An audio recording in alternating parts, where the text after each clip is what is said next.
नेहरू युग से मोदी युग, ये नाम ही थोड़ा चौंका रहा था मुझे। सुधीश पचौरी जी की अभी एक पुस्तक भी आई है और मुझे थोड़ी हैरानी भी हुई कि एक मार्क्सवादी आलोचक, उत्तर आधुनिकतावाद को हिंदी से परिचित कराने वाले आलोचक, इन्होंने मोदी का नाम कैसे ले लिया?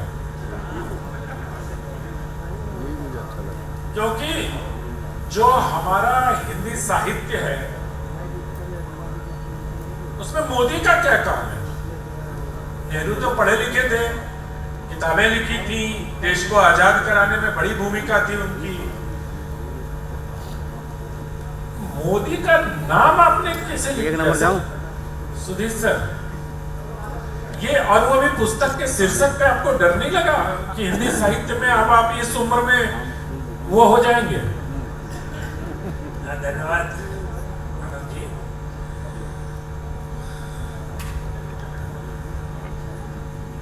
मुझे आपके परिचय के साथ में अकबर इलाहाबादी का वो शेर याद आ रहा है जिसमें उन्होंने कहा है, रकीबों ने रपट लिखवाई है जा जाके थाने में, इसलिए आउट सेंटर रकीबों ने रपट लिखवाई है जा जाके थाने में, करो कि अकबर नाम लेता है खुदा का इस जमाने में। चेक करो, डालो। मोदी का नाम लेना कुछ हलकों में बहुत बड़ा गुनाह है, खासकर जो चेयर में गैप कराना था, बहुत गड़बड़ हो गया। क्रांतिकारी जिनकी क्रांति फेल हो चुकी है वे साथी, उनके लिए मोदी एक आफत है, आफत। और ये आफत जो है ये आई हुई है, 10 साल हो गए, 5 सालों के लिए भी आई हुई है, अगली बार भी आ जाए, कोई नहीं जानता।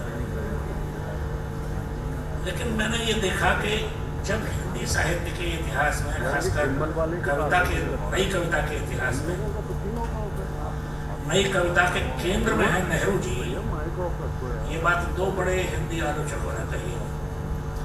सबसे पहले शाही जी ने कही, विजय देवनारायण शाही जी ने कही, और वो नेहरू के आलोचक थे लेकिन नेहरू पर फिरा था। अपनी टिप्पणियों में उन्होंने बार बार नेहरू का जिक्र किया है, नेहरू के असमंजस का जिक्र किया है कि नेहरू दुविधाओं में रहते थे। लेकिन कविता के भीतर, नई कविता में, नई कविता के केंद्र पुरुष हुए हैं, प्रेरक पुरुष हुए हैं, ये बात शाही जी ने कही कि वे केंद्र में है नई कविता के। और नई कविता के बारे में आप जानते हैं, बड़ा हिंदी साहित्य का एक बड़ा आधुनिक कविता का आंदोलन रहा है।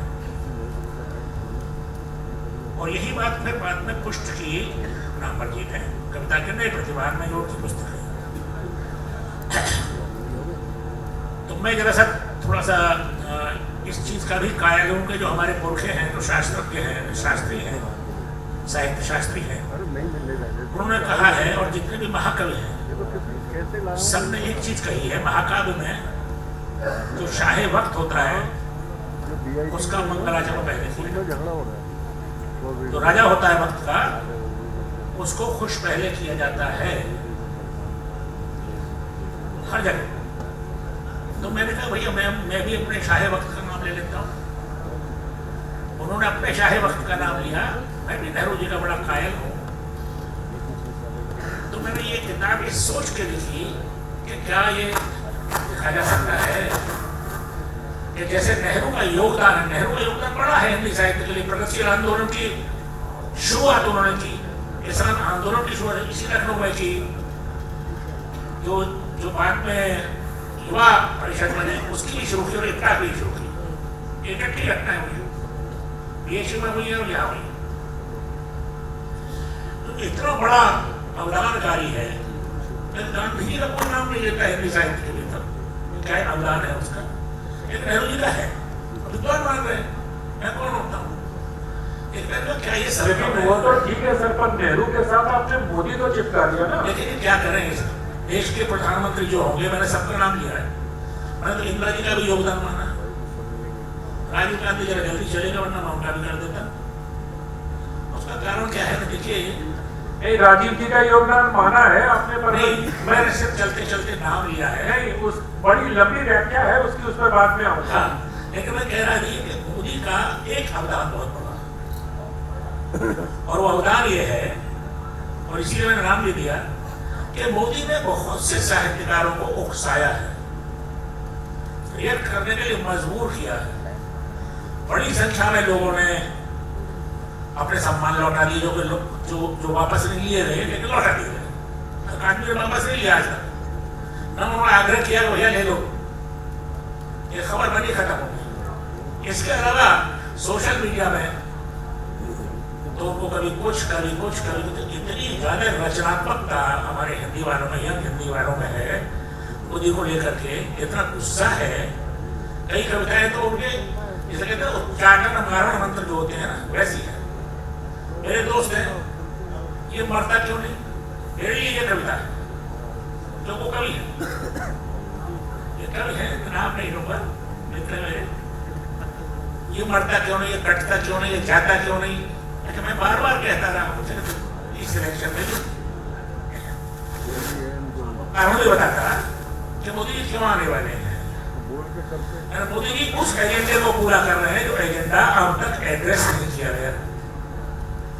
वो है एक धार्मिक समाज का एजेंडा जो सबके लिए है, मगर उस जो समाज है उसकी ताकत उनके पीछे खड़ी हुई है, अन्य लोगों की ताकत भी खड़ी हुई है, और एक शून्य के भीतर उसे भरने के लिए भी आए हैं और अपने ढंग से उन्होंने भरा भी है। तो आप जो रिएक्ट कर रहे हो ये भी एक तरह से उनका अवदान है।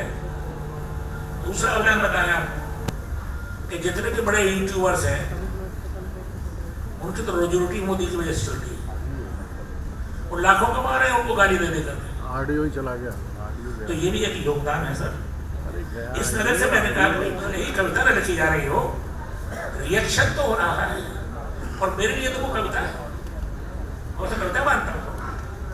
उदय प्रताप जी, आपसे मैं पूछूं इससे पहले मैं पवन जी से जानना चाहता हूं कि ये नेहरू युग तक तो ठीक था, बहुत सारी चर्चाएं हुई, प्रगतिशील आंदोलन पूरा वो हुआ, विश्वविद्यालय की कोर्स की किताबों में बहुत सारी चीजें पढ़ाई जाती रही, लेकिन ये मोदी युग का जो जुमला सुधीर जी ने हिंदी साहित्य में फेंका है, ये कितना स्वीकार्य होगा, या लोग इनको भी जो आज तक इनकी विचारधारा ने बाकी लोगों के साथ किया, क्या इनके साथ भी होने वाला है? ये देखिए, मुझे लगता है बैठे जुमला फेंकना इनकी मजबूरी है। कारण यह है कि जब भी सत्ता, आप कहेंगे, हम हमेशा ये जानते हैं कि साहित्य हमेशा कहते रहे कि राजनीति की मशाल होता है, लेकिन एक बात ये भी याद रखनी है कि राजनीति से समाज प्रभावित होता है, समाज प्रभावित होता है तो साहित्य प्रभावित होता है। अगर आप नेहरू युग से उठाकर देखें, वास्तव में तो ये एक सनसनीखेज किताब का नाम बनाने के लिए भी कर दिया गया। मैं क्षमा चाहता हूं, अपनी सोच है हो सकती है, क्योंकि नेहरू युग से ऑटो ऑन कर रहा हूँ, ऑटो ये वास्तव में है क्या? ये केवल हिंदी साहित्य की मोटी मोटी 75 वर्षों की एक यात्रा है, और इस यात्रा के अंतर्गत आप देखेंगे कि नेहरू का जो युग रहा, नेहरू के युग में मुझे लगता है कि दोनों नेताओं की स्थितियां लगभग एक सी मुझको दिखाई पड़ती है। हालांकि आश्चर्यचकित कर देने में बात लग रही होगी, कारण इसका ये रहा कि जिस समय नेहरू जी ने सत्ता को संभाला उस समय भारत गणतंत्र था, और उनको आने वाले 50 साल में भारत की तस्वीर कैसी होगी, भारत की बुनियाद कैसे रखी जाएगी, इसकी संकल्पना करनी थी, और उन्होंने की। इसमें कोई दो राय नहीं है कि नेहरू जी, जैसे आपने कहा, पढ़े लिखे व्यक्ति थे, लेखक थे, लेकिन उन्होंने जो विकास का जो मॉडल चुना वहां पर कहीं मैं दाव खा, और विकास का जो मॉडल उन्होंने चुना, उन्होंने मॉडल चुना रूस के समाजवाद का मॉडल। एक नंबर फ्री करने के बाद, हालांकि जब प्रगतिशील आंदोलन चला, और जब आप इसकी बात करेंगे तो मुझे याद आता है कि यही मॉडल उनका फेल भी हुआ, क्योंकि आप देखेंगे कि नेहरू युग जो मॉडल तौर पर, वैसे तो 1947 से 1964 तक का मॉडल मान रेडी और साई जी से पहले पंत जी ने इसको नेहरू युग का नाम देकर उनका जो है उनको महाकाव्य काव्य भी लिखा। रामधारी सिंह दिनकर तक ने काव्य लिखा। अज्ञे जैसे व्यक्ति जो कि निश्चय पर मैं आप जो कह रहे हैं पवन जी, भाई इसको ठीक कर लो यार। साउंड में बैठ के अगर इतना ही होता रहा तो क्या फायदा है बैठे रहने का, बात ही नहीं हो पा रही है। धन्यवाद। मैं ये कह रहा हूँ कि आप जो नेहरू जी और शाही जी और इसकी बातें कर रहे हैं दिनकर जी की, दिनकर जी ने तो लोकदेव नेहरू जैसा कृति लिख दी जिसमें नेहरू की धज्जियां उड़ा दी। या चीन में से जब हम पराजित हुए तो उसके बाद जो नेहरू की कविता है, इसी पे आ रहा था। मैं कह रहा एक पक्ष ये है कि नेहरू का जो एक सकारात्मक पक्ष था उससे देश इनकार नहीं कर सकता, नहीं कर सकता। एक सकारात्मक पक्ष था, चाहे वह पंचवर्षीय योजनाओं के माध्यम से आया हो या उन्होंने जो है नए एम्स खोले, उन्होंने जो है नए IITs खोले, जो उन्होंने साहित्य अकादमियां बनाई, एक पक्ष है वो। लेकिन मैंने कहा कि वहां पर जो दांव हुआ वह दांव ये हुआ कि उन्होंने जो मॉडल चुना वह मॉडल उन्होंने रूस के समाजवाद का मॉडल चुना, और रूस के समाजवाद का जो मॉडल चुना वह साम्यवाद कहीं उसके केंद्र में था। और साम्यवाद के केंद्र में आने का परिणाम ये हुआ वहां पर कि पूंजी वाला पक्ष सामने आया, और जब नेहरू जी इस विकास की थीम चल रहे थे वहां पे सामान्य जन उपेक्षित हो गया। और यही कारण मैं वापस साहित्य की ओर लेके आपको आता हूं। मैं साहित्य की ओर ही जा रहा हूँ। सामान्य पक्ष उपेक्षित हो गया और परिणाम देखें कि वह लोग, चाहे वह दिनकर रहे हो, चाहे वह पंत रहे हो, चाहे वे नागार्जुन रहे हों, वह लोग एक और नेहरू की प्रशंसा के गीत उन्होंने गाते हैं और वही लोग जो है उनका मोह भंग होता है। पर उसके बाद पवन जी आपसे पूछूंगा, नागार्जुन ने तो वो बड़ी प्रसिद्ध कविता है इंदिरा गांधी पर लिखी थी कि वो क्या नहीं आओ रानी हम ढोएंगे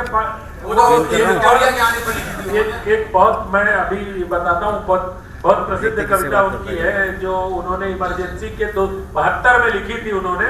उसकी सुधीश जी ने अपनी पुस्तक में उसका जिक्र किया है। मैं ये जानना चाहता हूँ उदय प्रताप जी कि क्या सुधीश पचौरी जी वर्तमान माहौल में ढल गए और इनको लगा कि मोदी का कुछ गुणगान कर दो तो इनको भी कुछ हासिल हो जाएगा? प्रोफेसर सुधीश पचौरी बहुत बड़े आलोचक हैं और मैं जानता हूँ कि सभी जो मार्क्सवादी आलोचक रहे हैं उनका हश्र सुधीश पचौरी जैसा ही हुआ है। एक उदाहरण मैं देना चाहता हूँ डॉक्टर साहब। मानस चतुर्सती समारोह काशी हिंदू विश्वविद्यालय में 1900 मेरी समझ से 73, 74 या 75 में मनाया गया। प्रोफेसर त्रिभुवन सिंह जी उसके संयोजक थे और हिंदी जगत का ऐसा कोई व्यक्ति नहीं था जो वहाँ अपना वक्तव्य न दिया। करेंगे, हम करेंगे। प्रोफेसर नामवर सिंह जी ने भी अपना वक्तव्य दिया और उन्होंने कहा कि हम तुलसीदास को तो स्वीकार कर सकते हैं और उसमें से राम निकाल दिया जाए तब हम तुलसीदास को स्वीकार करेंगे। और वही नामवर सिंह मोदी युग तक, वो इंदिरा जी का युग था, वही नामवर जी मोदी युग तक आते आते उनसे इंटरव्यू लिया गया तो उसमें पूछा गया कि आपको अगर किसी एकांत निर्जन टापू में छोड़ दिया जाए तो कौन सी पुस्तक पसंद करेंगे आप अपने साथ रखना? तो उन्होंने कहा श्री रामचरितमानस। वो तो अवस्था का भी असर हो सकता है सर इसमें, मतलब जो क्या होता है हमारे यहाँ डॉक्टर साहब की अवस्था भी नहीं हो गई है। डॉक्टर साहब से तो मैं, लेकिन डॉक्टर साहब की जो किताब है मोदी युग वाली, इसमें इन्होंने हिंदुत्ववादी ताकतों को भी बख्शा नहीं है। उन्होंने हिंदुत्व के उभार को भी साथ के साथ दिखाया है कि किस प्रकार से वामपंथियों की काहिली के कारण। और एक सुधीश जी से मैं एक सवाल पूछता हूँ, फिर आप लोगों पर आता हूँ कि सर एक इसमें इस पुस्तक में मुझे एक बहुत महत्वपूर्ण किंतु मार्मिक आपने जो अवधारणा प्रस्तुत की है कि हिंदी के साहित्यकार उसमें चूक गए।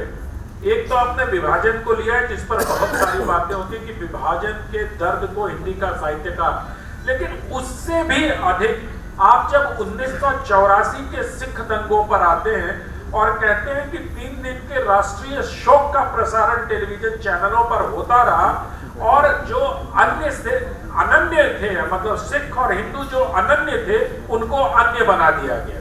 और इस पीड़ा को भी, इस नरसंहार को भी सिखों के हिंदी का लेखक पकड़ने में नाकाम रहा। ये उस पुस्तक की मुझे लगता है कि एक बड़ी व्याख्या के तौर पर अगर मैं उसको रेखांकित कर सकूं या फाइंडिंग्स के तौर पर, या आप जो उसमें एक सिद्धांत प्रतिपादित कर रहे हैं उसके तौर पर देखूं, ऐसा कैसे लगा आपको और इतने सालों बाद क्यों लगा? जो आपका सवाल है जरा सा उसमें थोड़ी 2-3 चीजें जोड़ देता हूँ। एक तो ये किताब उसका टाइटल है वो जुमला नहीं है, वो सिर्फ बेचने के लिए या किसी को खुश करने के लिए नहीं है। न तो मैं किसी को खुश करता हूँ, रेडियो डालो, कोई खुश होता है, आपसे होता भी नहीं है कोई, मैं कोशिश करूँ तो भी नहीं होता है। अगर मैं किसी देवता का वो भी करूँ तो भी वो मानता नहीं है मेरी, तो मैं उसकी भी नहीं मानता। मैं थोड़ा सा अलग ढंग का प्राणी हूँ। जब कामरेडों ने नहीं मानी तो मैंने उनकी नहीं मानी, तो वही दूसरों का भी है। लेकिन मैं इसको थोड़ा सीरियसली लेना चाहता हूँ। देखिए, मैं जो हम लिखते हैं ना, बहुत कुछ लिखते हैं, लेकिन वो लिखने में जो दम लगता है ना, जो कमर टूटती है, जो दिमाग चलता है, और जो आपकी जिम्मेदारी होती है एक एक लाइन की, उसको मत भूलें। आप अपने लिए भी ना भूलें। हर लेखक जिम्मेदारी से लिखता है। मैं हर लाइन इसलिए पूरी जिम्मेदारी से लिखता हूँ, अगर कल को कोई सवाल करे तो उसे डिफेंड कर सको। ये मैंने किताब क्यों लिखी? मैंने पहला चैप्टर ये लिखा, संक्षिप्त में कहूँ उसे, मेरा पहला चैप्टर ये है कि सन 70 के आसपास तक लेफ्टिस्टों को ये लगता था कि क्रांति अबाई अबाई अबाई अबाई। हम रोजाना जंतर मंतर पर जाकर के नारे लगाते थे, साम्राज्यवाद हो बर्बाद, साम्राज्यवाद हो बर्बाद, और नब्बे तक लगाते रहे, लेकिन साम्राज्यवाद बर्बाद नहीं हुआ, सोवियत यूनियन बर्बाद हो गया। तो एक सवाल मेरा ये है इसमें कि कहाँ आपको आपकी आलोचना में ऐसा कौन सा खोट था कि आप हार गए और सोवियत यूनियन गायब हो गया, साम्राज्यवाद जीत गया? क्यों? पूरे एंटायर लेफ्ट मूवमेंट के पास इसका कोई जवाब नहीं। सोवियत यूनियन क्यों टूटा? मैं सीरियसली कह रहा हूँ ये बात। मैं किसी जो लेफ्टिस्ट अपने साथ ही कॉमरेड हैं, अगर वे भी आ जाए तो मैं उनसे इंच बाय इंच बहस कर सकता हूँ, बारीकी में जाकर के, मार्क्सवाद के किताबों को लेकर के, फिर इसको लेकर के ऐसे ही नहीं बोल देता। और मैं जवाब नहीं देता। मेरा एक ही सवाल है, वो क्यों टूटा? इस पर किसी लेफ्ट पार्टी ने कोई चिंतन नहीं किया अभी तक, सिवाय इसके को षड्यंत्र था। अरे षड्यंत्र था तो हर 10 किलोमीटर पर तुम्हारी पुलिस चेक करती थी हर आदमी को। षड्यंत्र कैसे हो गया? तो रजीम था, पूरा तानाशाही रजीम था। एनीवे, मैंने इसको बेसिकली जो हिंदी साहित्य की जो एक अवधारणा है कि हिंदी साहित्य का प्रोजेक्शन वो है जो प्रोग्रेसिव मूवमेंट में डाल चैनल सर्विस है, वो नहीं होगा, यानी वो प्रोग्रेस करेगा, वो प्रोग्रेसिविज्म की तरफ जाएगा, उसमें कोई और चीजें नहीं आएगी, वो समानता की तरफ जाएगा, बंधुत्व की तरफ जाएगा। ये सारे आदर्श हैं, ये साहित्य के बाहर के आदर्श हैं, ये फ्रेंच रिवॉल्यूशन के आदर्श हैं, ये हमारे संविधान के आदर्श हैं, ये राजनीति के आदर्श हैं, ट्रेडिशनल आदर्श है।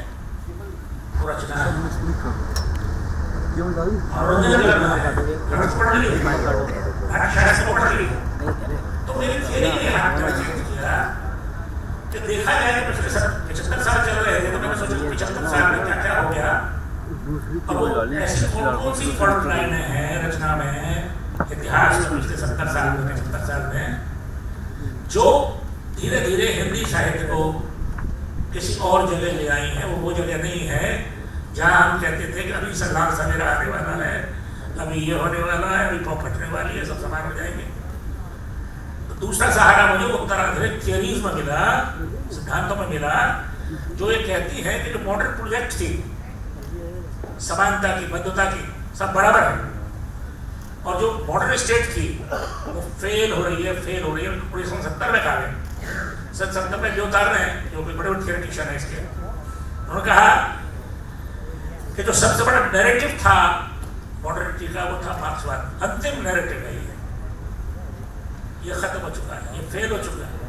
70 में कहा, 90 में फेल हुआ। अब प्रश्न ये उठता है कि अगर कोई ये कह रहा है हो रहा है तो उसकी शिनाख्त में क्यों न लूं? मेरे बहुत से कॉमेंट नहीं लेते, मैं लेता हूं। और देखिए, मैं इस बात की हम परवाह नहीं करते उदय जी कि किसी की गति क्या होगी। हिंदी में सबकी दुर्गति है, हिंदी में किसी की सुगति नहीं है। लिखो तो मरे, न लिखो तो मरे, पढ़ो तो मरे, न पढ़ो, यानी पढ़ोगे तो कोई जानता नहीं भाई क्या पढ़ रहे हो। नामर्दी जब गए हैं, माफ कीजिएगा,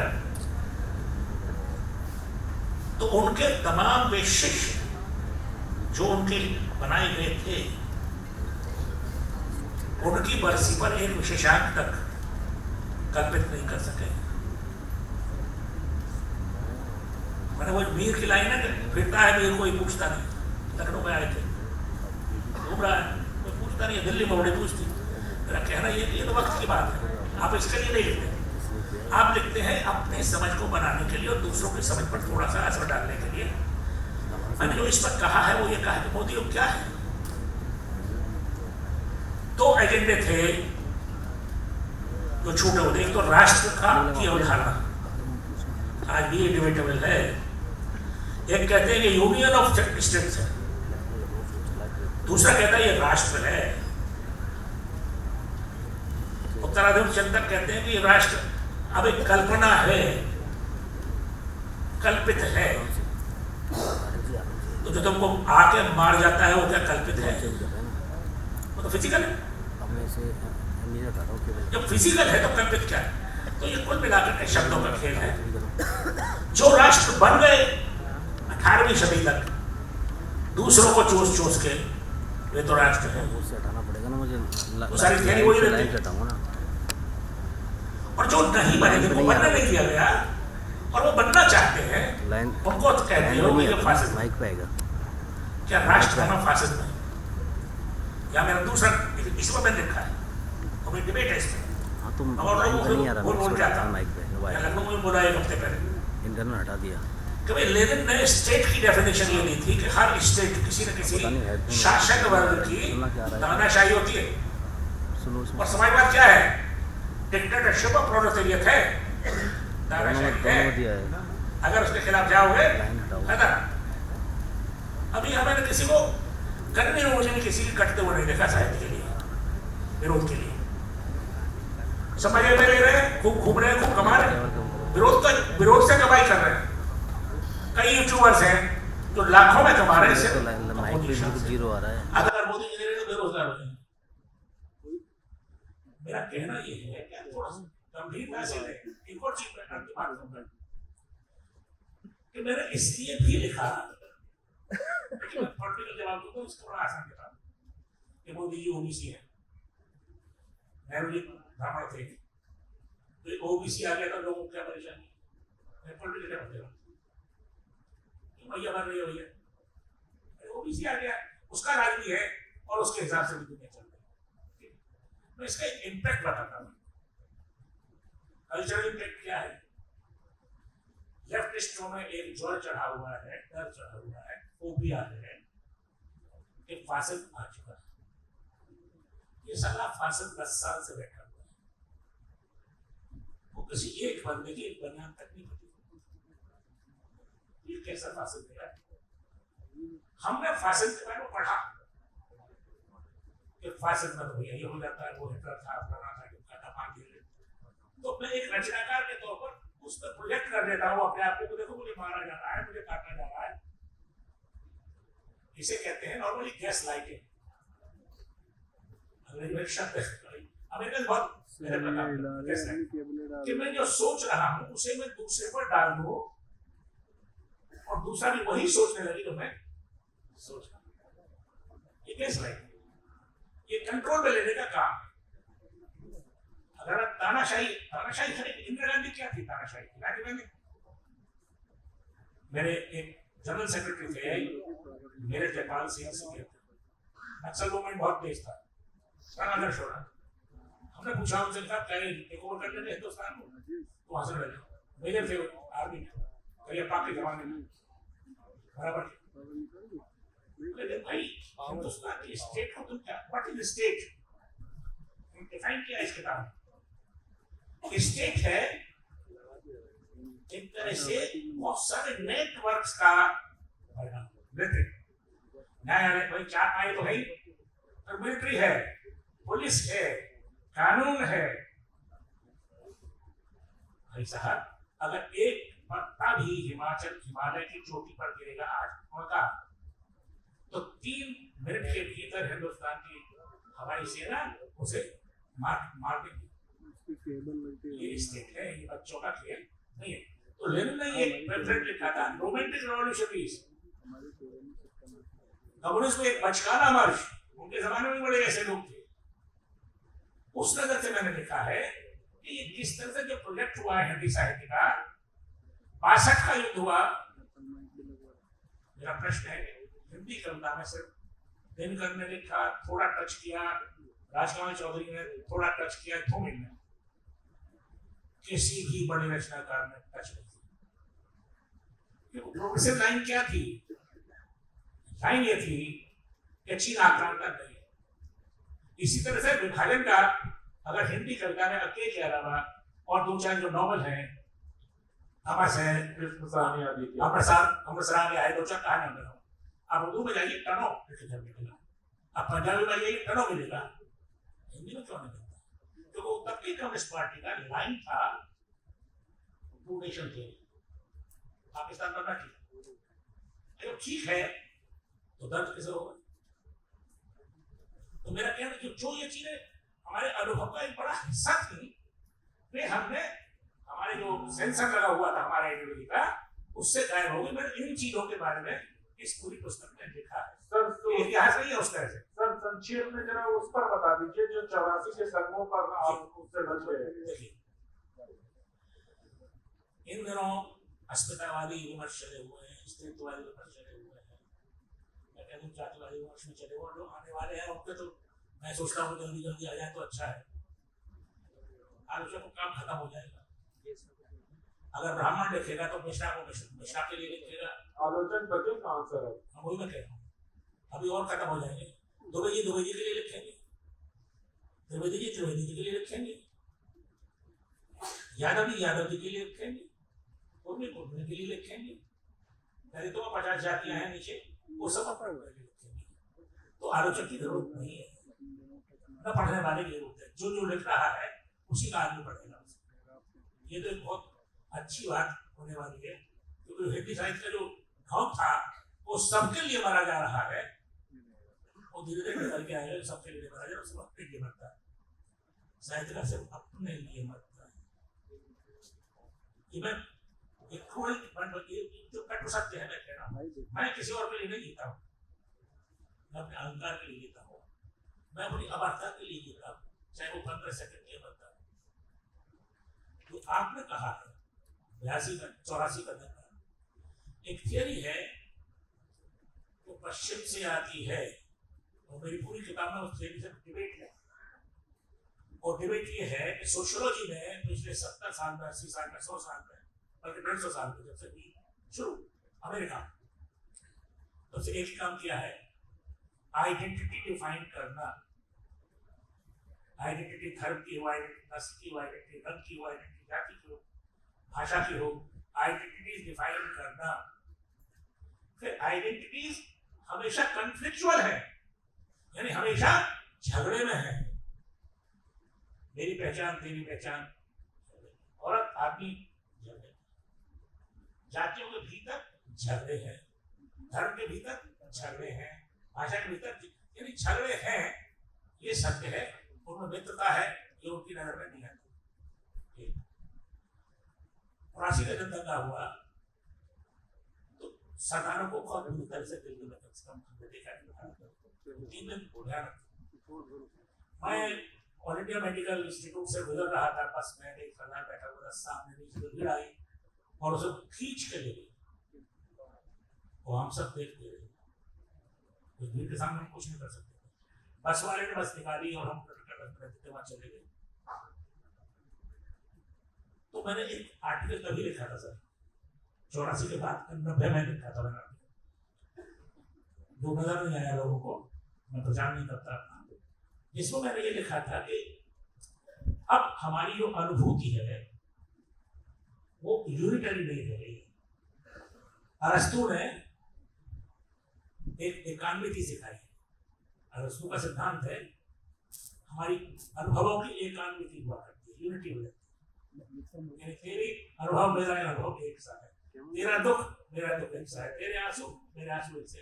अभी भी हम इन्हीं चीजों से काम कर रहे हैं, ये हमारे टोट के हैं हिंदी साहित्य के। तेरा दुख मेरा दुख बराबर, मैं तेरे दुख की बात कह रहा हूँ, मैं तेरे दुख की बात कह रहा हूँ। यानी मैं एजेंसी हूँ आपकी, जो आपके दुख के बारे में डिफाइन कर रहा हूँ। दुख तुम नहीं बोल सकते, तुम बोल नहीं सकते, मैं बोल सकता हूँ। तो मैं तुम्हारा एजेंट बन गया, मैं तुमको डिफाइन करूँगा।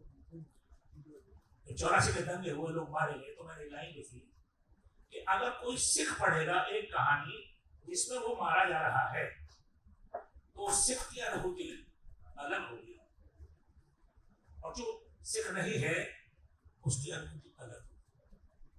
ये अनुभूति का बंटवारा हो गया। ये 84 के दंगे हमारे सामने हुआ।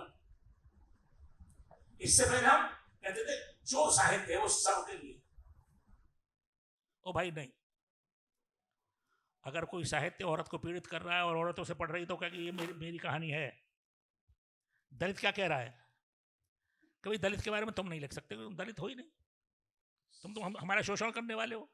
हम अपनी कहानी लिखेंगे, उस पे आऊंगा सर। मैं उदय प्रताप तो मैंने यही तमाम बातें इसमें लिखी हैं। ये मजाक नहीं है मेरे लिए ये। और दूसरा, मेरे पास टाइम था कि मैं इसका टाइटल हटा दूं। मेरे प्रकाशन ने कहा कि यार हटा दो टाइटल इसका। मैंने नहीं जाएगा, कह रहे मोदी जी तो आने वाले नहीं हैं, इलेक्शन से ठीक पहले की बात है। तो मैंने नहीं, फिर भी जाएगा यार, तो जो मैंने महसूस किया है वो मैं कहूँगा। धन्यवाद। उदय जी, ये बताइए कि ये तरह की 3 चीजें हैं जिसका उल्लेख हिंदी साहित्य में बहुत कम मिलता है। विभाजन की पीड़ा, 84 के दंगे, और 90 में जिस तरह से पूरी दुनिया बदल गई, उसका जिक्र भी हमारे साहित्य में बहुत कम मिलता है, खासतौर पे हिंदी साहित्य में। कारण क्या मानते हैं आप? अब इसका कारण क्या है, हम लोग हिंदी वाले ज़्यादा दूर तक नहीं सोचते हैं। नहीं तो जो 84 का दंगा है, जैसे डॉक्टर साहब कह रहे हैं कि सिख पढ़ेगा तो उसकी अनुभूति अलग होगी, और कोई गैर सिख पढ़ेगा तो उसकी अनुभूति और होगी। अब तक साहित्य का मुहावरा यही रहा है, साहित्य का उद्देश्य यही रहा है कि जो भी उस दंगे को, कत्ल को या हत्या को पढ़ेगा तो उसकी अनुभूति एक जैसी होगी। लेकिन अब राजनीति ने हमें बहुत बांट दिया है जातियों में, पंथों में, संप्रदायों में, और उसके कारण लेखक भी सिमटते जा रहे हैं और संवेदना करने वाले लोग भी सिमटते जा रहे हैं। मैं समझता हूँ वैसे विभाजन के दर्द पर भीष्म साहनी इत्यादि ने हिंदी में उस जमाने बस में एक बहुत कुछ लिखा एक ही है। नाम आता है बस, भीष्म साहनी का। हाँ, और उसके बाद एक आध छिटपुट कहानियों मोहन राकेश का, भीष्म साहनी का, हाँ, ये लोग भुक्तभोगी थे, वहां से आए हुए थे। पर उत्तर प्रदेश के किसी लेखक ने क्यों नहीं लिखा? बिहार के किसी लेखक ने क्यों नहीं लिखा? फणीश्वरनाथ रेणु ने क्यों नहीं लिखा? हाँ, राही मासूम रजा की भी बड़ी, मतलब, हाँ। तो ये इसका कारण क्या मानते हैं आप कि क्यों आपकी संवेदना झंकृत क्यों नहीं कर पाई इतनी बड़ी घटना? अब जैसे ये दलितों का साहित्य लिखा जा रहा है, तो लोग कह रहे हैं कि भाई जो दलित लिखेगा तो उसकी संवेदना ज़्यादा होगी, वो ज़्यादा ढंग से लिख सकेगा अपनी बात, क्योंकि उसका भोगा हुआ यथार्थ है। जैसे भीष्म साहनी और मोहन राकेश विभाजन के दर्द को जब झेलते हैं तो उसको अपने अच्छे ढंग से व्यक्त कर पाते हैं। तो मतलब यही है ना कि जब तक मरोगे नहीं तब तक स्वर्ग नहीं मिलेगा। तो फिर साहित्यकार किस बात के हुए आप? साहित्यकार तो कम ही होते हैं जिनकी दूर तक दृष्टि जाती है, और हिंदी में ऐसे साहित्यकार कम हुए हैं। लेकिन नेहरू युग में दिनकर जी थे एक साहित्यकार, रामधारी सिंह दिनकर। रामधारी सिंह दिनकर जब द्वितीय विश्व युद्ध होता है, अब आप तुलना कीजिए कि आज का साहित्यकार और उस युग का साहित्यकार के संवेदना में और लेखन में कितना अंतर था। वो कहते हैं कि धर्म का दीपक, दया का दीप, कब जलेगा विश्व में भगवान। ये बिहार में बैठ करके रामधारी सिंह दिनकर ये रचना कर रहे हैं। और जब वो नेहरू जी के मित्र थे, संस्कृत के 4 अध्याय की भूमिका उन्होंने नेहरू जी से लिखवाई थी, लेकिन हिंदी के मसले पर जब वो राज्यसभा से इस्तीफा दे देते हैं तो उसके बाद भी उनकी रचनाएं नेहरू के विरोध में आती हैं। ये हिंदी का कवि तो कर रहा है, पर नेहरू का कि विरोध सिंहासन खाली करो कि जनता आती है। यह दिनकर जी कह रहे हैं कि भाई आपकी जो व्यवस्था है ये पूरे देश की व्यवस्था है। हम कोई वर्गीय चेतना हिंदी वालों के पास नहीं होती है कि हो सकता है कि कुछ घटनाएं ऐसी छूट गई हों हिंदी के साहित्यकारों से, लेकिन हिंदी साहित्यकारों की वर्गीय चेतना नहीं होती है, वह देश की चेतना होती है, अपने समाज की चेतना होती है। इसलिए दिनकर जी इस तरह की बात करते हैं। और एक बात और दिनकर जी की मैं आपके सामने रखना चाहता हूं कि परशुराम की प्रतीक्षा में दिनकर जी लिखते हैं कि मुख में वेद, पीठ पर तर्कस, कर में कठिन कुठार, सावधान परशुराम फिर नवीन अवतार। इसका मतलब यही है कि ये जो सत्ता है जो पूरे देश के लिए है, हम न कभी सिख के विषय में वर्गीय चेतना हमारी है, न मुसलमान के विषय में है, न छोटी जातियों बड़ी जातियों के विषय में है। साहित्य तो सबके भले की बात करता है और दिनकर जी इस संदर्भ में ये बातें बार बार करते हैं। इसलिए हम ये आरोप नहीं लगा सकते कि हिंदी वाले इतना दूर तक क्यों नहीं जाते हैं। उस तरह का कद होना चाहिए। सर दिनकर जी में होना विभाजन कहाँ दिखता है? दिनकर जी कहाँ लिख पाए विभाजन पर? दिनकर जी नहीं लिख पाए विभाजन पर। पवन जी, क्या हिंदी साहित्य गंगा जमुनी तहजीब में इतना उलझा रह गया, हिंदू मुसलमान एकता कराने में इतना समय व्यतीत हो गया हिंदी के साहित्यकारों का और तथाकथित प्रगतिशील साहित्यकारों का, कि वो इस पर पहुंच ही नहीं पाए, इस दर्द को देख ही नहीं पाए? जैसे होलोकास्ट पर बहुत लिखा गया विश्व में, है ना, इतनी फिल्में बनी, सब कुछ हुआ, लेकिन 84 के दंगे पे खामोशी ओढ़ ली। इतना बड़ा नरसंहार हुआ दिल्ली में, पूरे देश भर में सरदार सिखों को, मतलब क्या इसके पीछे कोई ऐसी राजनीति थी कि सिख और हिंदू को अलग कर दिया जाए? मुझे लगता है, देखिए, दो प्रश्न जो आए हैं। जब विभाजन हुआ, विभाजन के साथ में आज़ादी आई। आज़ादी आने पर एक हमारे मन में कहीं ये भाव भी था कि हम अलग हो गए। लिखा लोगों ने ज़्यादा नहीं, लेकिन आज़ादी से जो हमारी उम्मीदें थीं उस पर साहित्यकारों का ध्यान अधिक गया, मेरा मानना ये है। इस कारण से वो जो विभाजन की त्रासदी का दर्द तो था, कविताओं में आया भी है, 2, 4, 6, 8 उपन्यास आए भी हैं, इसमें भी कोई दो राय नहीं है, लेकिन वो हमारा ध्यान वहाँ लगा रहा कि हम आज़ादी की मदहोशी में और आत्मयुक्ता में कहीं खोए हुए थे। जब 84 के दंगों की स्थिति आती है, आपको ठीक उससे 6 साल पहले की घटनाएं याद करिए, मोटे तौर पर मतलब 74 की घटना याद करते, 75 की आपातकाल वाली स्थिति याद करिए। 84 में जो कारण बना दंगे का, अगर उस 75 से जोड़कर कहीं देखेंगे तो हो सकता है कि 75 में जो आपातकाल में जिस तरह की परिस्थितियां समाज में क्रिएट की गई, जैसे भले ही अभी ये कह देते हैं कि फासिज्म के नाम के बाद मोदी को लगा कि फासिज्म आ जाएगा, लेकिन वो फासिज्म था।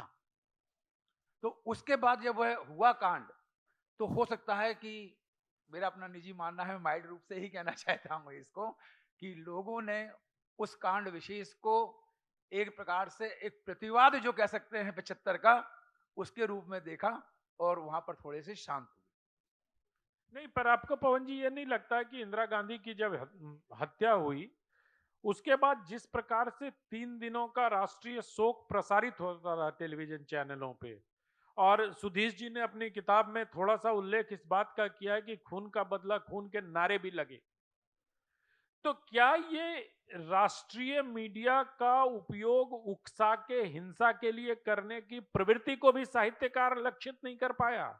मैं राजनीति पर नहीं जा रहा हूं कि किस पार्टी ने ऐसा किया, मैं तो कह रहा हूं कि 3 दिनों तक एक समुदाय को दूसरे समुदाय के खिलाफ उकसाने का जो राष्ट्रीय प्रयत्न हुआ, उसको भी हमारा साहित्य नहीं पकड़ पाया।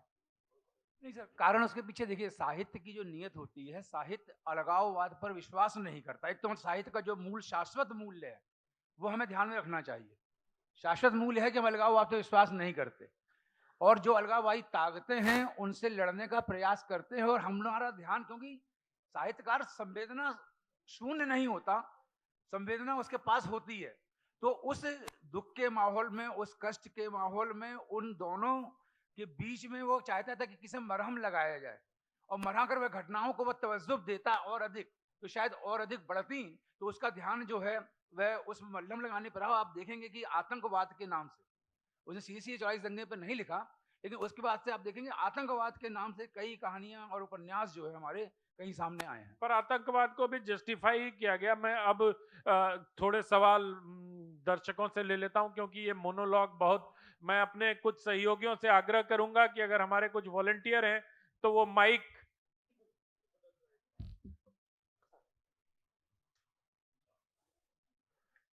हमारे कुछ वॉलंटियर बाहर बैठे हैं क्या? आत्म प्रकाश मिश्र जी, आप प्रश्न पूछें, राय मत दें। धन्यवाद। सुधीश पचौरी जी का वक्तव्य था कि साहित्यकार जो रचना करता है वो अपनी अमरता के लिए करता है, अपने अहंकार के लिए करता है। उन्होंने कहा मैं करता हूं नहीं, मतलब मेरी बात सुने एक मिनट। तो अगर हम ऐसा इसे जनरलाइज कर लें और मान लें कि साहित्यकार अपनी अमरता और अहंकार के लिए रचनाएं रचता है और उस साहित्यकार को समाज बहुत गंभीरता से लेता है, तो भला क्यों ये जो पाठक वर्ग है जो साहित्यकार को, लेखकों को बहुत ऊंचे पायदान पर रखते हैं, तो क्यों रखें? उनकी रचनाओं को क्यों पढ़ें? कचरे के डिब्बे में क्यों न फेंक जी दें? जी। देखिए, रचनाकार जो लिखता है, अगर काव्य प्रकाश के जो लेखक हैं मम्मट जी, आचार्य मम्मट, ये पढ़ाया जाता है। पहला ही उनका कभी साहित्य किस लिए लिखा जाता है? यशसे, कीर्ति के लिए, यश के लिए। बाद में और चीज़ें आती हैं, उनको मैं छोड़ दूँ। तो ये जो एक रोमांटिक किस्म का हमने एक बना रखा है साहित्यकार का, वो भव्य होता है, दिव्य होता है, हम सबकी पीड़ाएं कहता है, बड़ा सहता है, मैं इसे थोड़ा सा बिल्कुल क्रूअलिटी के साथ में डिफाइन करना चाहता हूं। मैं और कुछ नहीं कर रहा हूं। मैं अपने स्वार्थ को पहले रखता हूं, और आज के वक्त की बात कह रहा हूं मैं। ये सारा सोशल मीडिया और उससे प्रभावित जितना भी आज का साहित्य है, अब उसे एक बार देख लीजिए साहब। उसमें नार्सिसिज्म के अलावा कुछ नहीं है कि मैं ही हूं। मैंने आपको लिखा, फॉरवर्ड किया, लिख दिया कि भाई जरा सा देख लो, नहीं देखा आपको ब्लॉक कर दिया। किसी ने आलोचना कर दी, ब्लॉक कर दी, दुश्मन हो गए। 15 दिन तक नहीं बोले, फिर खोल ली खिड़की कि भैया कोई और तो है नहीं, चलो भैया तुम ही आ जाओ, फिर 15 दिन बाद कर दी। ये रोज हो रहा है। सोशल मीडिया पे बैठा हुआ जो मैं उसे लेखक मानता हूँ क्योंकि वो ओपिनियन दे रहा है। मैं उसे आलोचक मानता हूँ, सोशल आलोचक मानता हूँ, ओपिनियन दे रहा है, वो कविताएं कर रहा है, कहानी कर रहा है, रचनाएं लिख रहा है, कभी इधर से मार देता है, कभी उधर से मार देता है, बताता अपनी है। मैं उसे उसकी मानता हूँ। ठीक है सर, मैं समय कम है, एक प्रश्न आप उनको दे मगर जो सर, माइक उनको दे दीजिए, उनको तो दे उस दीजिए। नजर से उन्होंने मैंने पहले ये हाथ कहा उठाया था, था। मैंने उस नजर से इसे कहा था। यस, जरूरी उनका भी होगा शायद। हाँ प्लीज प्लीज रविकांत जी।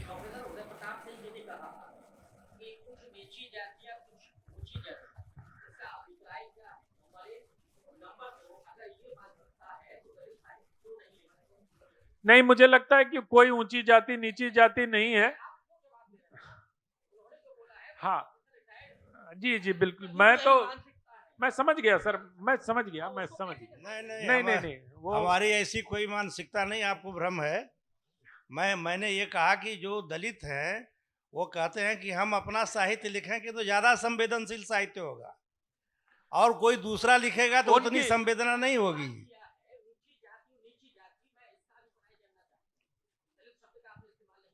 नहीं, हमने दलित शब्द का इस्तेमाल किया है। अब इनको समझाइए। ये ठीक है सर, मैं आपसे सहमत हूं, मैं आपसे समझाइए। 100% सहमत हूं। ऐसा उनको नहीं, मतलब इस तरह के शब्द प्रयोग नहीं होने चाहिए। आगे सर आप अपना सवाल पूछिए, ये आखिरी प्रश्न होगा। मैं प्रदीप कुमार अग्रवाल। आज के युग में प्रश्न जो मोदी काल की बात आप कर रहे हैं, इससे पहले मुगल काल में मैं हिंदी, जहाँ से हिंदी पे न जाने कितनी रिसर्च हुई है तुलसीदास जी पर, मैं आप लोगों से ये पूछना चाहता हूँ कि प्रश्न तो ये होना चाहिए, और ये किसने आज तक किसी भी हिंदी साहित्यकार ने क्या इस बात की चिंता की कि मुगल काल में जब इतने अत्याचार हुए राजा के द्वारा उस समय के, तो तुलसीदास जी ने भक्ति में जाकर राम की तो पूरी व्याख्या कर दी राम रावण की, लेकिन उस समय के तात्कालिक समाज के बारे में राजा के खिलाफ एक शब्द तुलसीदास जी ने क्यों नहीं लिखा? और एक चीज मैं इसका सर एक ही प्रश्न पूछिए। देखिए, जो बात आप कह रहे हैं वही बात मेरी समझ में वो बात बिल्कुल सच है। हमारे आधुनिक साहित्य में राजनीति हमारे लिए एक जरूरी चीज है, और उसी के चश्मे से हम दुनिया को देखते हैं। राजनीति का मतलब द पॉलिटिक्स, जो सत्ता के साथ सत्ता को चलाती है। तुलसी के जमाने में या कालिदास के जमाने में राजा की मंगलाचरण के अलावा, भगवान जी के मंगलाचरण के अलावा, शिव जी के मंगलाचरण के अलावा जो भी सत्ता है बड़ी, उस बड़ी सत्ता के अलावा अगर जरूरत पड़ी तो राजा के अलावा वो जो लिखते हैं, ना तो राजा उसके बारे में जानता है, न राजा उसकी परवाह करता है, और इस तरह से एक ऑटोनॉमी है रचनाकार को, और इसीलिए वो बड़ी रचनाएं लिख सका।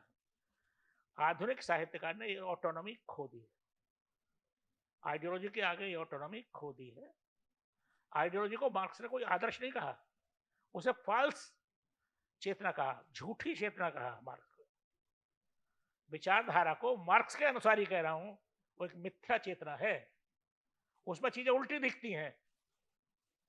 जब कैपिटलिज्म एग्जॉस्ट हो जाएगा तो सच्ची चीजें दिखेंगी, ऐसा उनका मानना है। मेरा तो एक दूसरा जो जाति की बात की, देखिए मैं मानता हूं ये सेलिब्रेशन है इस वक्त। जितनी भी अस्मिताएं हैं, और आने वाले दिनों में और अस्मिताएं बढ़ेंगी, वे अपनी आत्मकथा लिखेंगी जो कभी नहीं लिखी गई।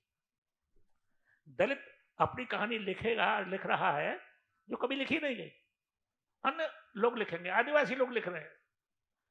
ये साहित्य के लिए बुरा नहीं है, ये बेहतर है। हाँ, आलोचना इसमें पिछड़ गई है, आलोचना नहीं जानती कि इसको कैसे टैकल करे, और ये एक चुनौती है जो मैंने इसमें उठाई है बार बार, कि करीब आने वाले दिनों में जातियां निर्णायक होंगी, और हमारी चेतना की भी निर्णायक हो सकती है, हमारे अनुभवों की भी निर्णायक हो सकती हैं। हमने उनको दबाया हुआ है, मैं ब्राह्मण हूं, मैं दबा लेता हूं चुपके से, उदात्त होकर के दूसरों के बारे में सोचने लगता हूं। दूसरा मेरे बारे में क्या सोच रहा है इसकी मैं परवाह नहीं करता। मैं बहुत सारी चीजें लिखी हैं, इसलिए मेरा मानना है ये एक तरह से महिलाएं भी लिख रही हैं बहुत सारी, तो ये बहुत बड़ा सेलिब्रेशन है। मगर एक समस्या है कि हर चीज कॉन्फ्लिक्ट में है, झगड़े में है। जबकि भरत का नट शास्त्र कहता है कि असली रचना वो है जहां न मेरा रहता है न तेरा रहता है, शुद्ध आनंद रहता है। बहुत सुंदर, फिल्म में धन्यवाद। एक बार जोरदार तालियां सर के लिए। फिल्म में हम यही करते हैं कि जो गाना अच्छा आता है हम ताली बजाते हैं, ये एक भावना रहती है, वो नहीं है हमारे यहाँ। ये मैं आलोचना की चुनौती है ये सामने। बहुत बहुत धन्यवाद प्रोफेसर सुधीश पचौरी, प्रोफेसर उदय प्रताप सिंह जी और प्रोफेसर पवन अग्रवाल जी ने। बहुत आपने अपना समय दिया। हम थोड़ा सत्र विलंब से चल रहे हैं, इसलिए इस सत्र को थोड़ा छोटा करना पड़ा। अगला सत्र जागरण ज्ञान वृत्ति पे है, ये सिर्फ आधे घंटे का सत्र है और हमें कुछ करना।